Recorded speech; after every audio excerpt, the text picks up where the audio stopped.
Hello po, good afternoon, good morning, good evening, good afternoon po sa ating lahat. Kain po tayo. Tanghali na pong kumain kami. Ngayon lang nakaluto ng pita ng baboy. For today's video, pita ng baboy.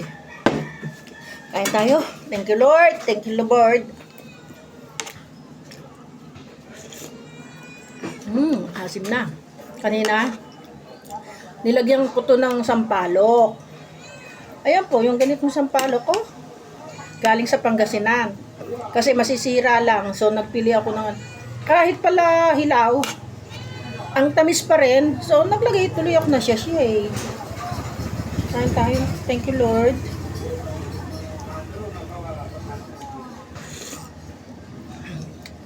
Nagkalasog-lusog na ang pata tuloy. Yan. Pasta. Napakamahal ng bilihin to dito mga kamami. Grabe. Hindi na tayo makakabuhay dito ng ano ha.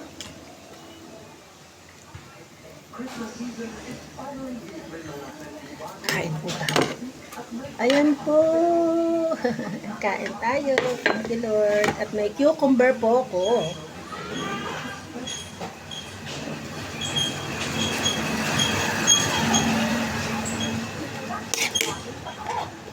Kain, kain. Thank you, Lord. Thank you po, Lord.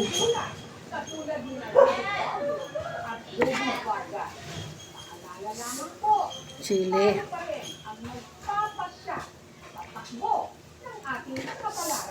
Kain po tayo.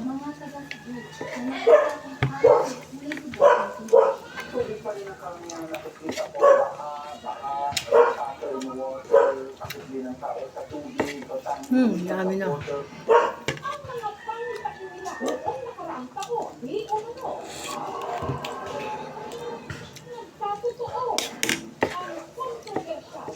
Minsan, ayaw mo na talaga lumabas ng bahay para makabili. Kasi, napakamamahal ng bilihin. Pakainin mo lang, kulang ng ilang libo. Mamili ka, ilang libo din. Hoy, kain ka na!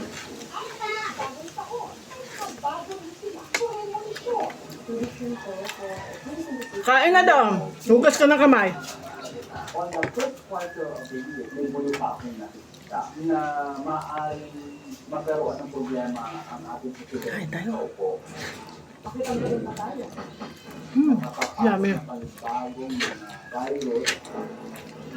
Hindi raw sila nananako, pero sana ang mga sasabihin nila magsilbing pawala. Gusto ko ang tao maging ready. Ang mga pangitain ni Joey, pinapahagi niya sa kanyang vlog na hintaan na raw niya ang pagbaba sa pwesto ni dating Senate President Steve Escudero. Hindi mo mapapalitan ba ang Senate President? No-control pa rin naman siya naman ng TV, pero meron nasasagot na palitan talaga. Pinalitan sa pagka-Senate President si Senador Steve Escudero. Ang gamit ni Joey sa pangungula, Sarap. carrot heart. Basta sinigang, may favorite. Parang meron isang energy na parang lumalapit. Meron naman parang vibration sa utak ko o nalagang mag-ito. Bago naman. Ang minsan meron parang binubulong. I don't know where that voice came from. Lalo ko yung akad na. Pinupush ko agad. Tapos wala pa. So parang hindi ako nabawin. Hindi ako, tinatanong ko sa dito. Anong meron sa kulad na yung dito? Ito raw ang mga sinasabi ng parakan ni Joey. Joey na ito. Ako ng 2022, pag-uwi ako ng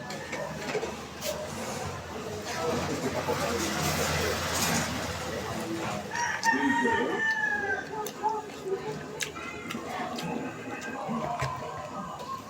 Buong mundo ay maaaring mabigla sa lahat ng mundo. Pero magiging na ang banda ko na ito ako. Nararamdaman ako malaki sa isang counting, nararamdaman ako malaki na mundo na maaaring makaralat ng mundo.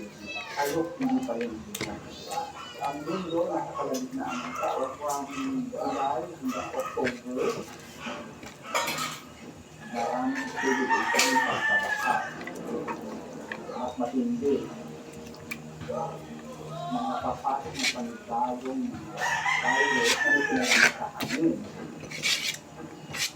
Na isang kalugyan, saan Polynesian, pagkawala ng taong 2022 pandemic. Dalawa rin lalaki ang magkakaroon ng tutaw natin. Hindi magandang pag-ibig na aling pagkawala. Ingatan lang yung isang kinikilalang artista na may letter S, may nakikita akong letter R, yung malaking insidente ang taong patunay. Ang pagkasulong din na nararamdaman ko na nasa showbiz din na meron nakikitang mga case o standard o pwede yung mga scam, magiging balita rin ng taong ang pagkamatay ng dalawang tao, lalo-lalo na yung mga dating leader, mga dating naging ko, kung nakikita ko ang isang aksidente. Yung isa naman dahil sa sakit, ay ito yung dahil natin sa politiko ito. Paulit-ulit yung sinasabi mo na maaaring magkaroon ng problema ang ating presidente na kaupo o hindi na maayos ang problema na kaharap niya itong taon 2025. May mapatunayan lang siya, maaari pa rin sinagal. Pero on the first quarter of the year, meron pa ako nararamdaman na paparating pa rin ang tinatawag natin people power. Maaaring mapaalis ang ating presidente sa taon ng 2022 kung hindi niya magagawa ng paraan ang mga problema. So, may makatulong siya malaking tao. So, meron ako lahat ng mga senador. Pero ayoko mo nang gamitin ng mga pangalan. Dating mga nakulong na, maaaring makulong. More the issue sa corruption. Pero kung meron man siguro pinakakilalang psychic ngayon sa Pilipinas, iba, kundi si Rudy Baldwin. Ang kanyang mga prediksyon na ipinopost niya sa kanyang page, naging viral at kontrobersyal.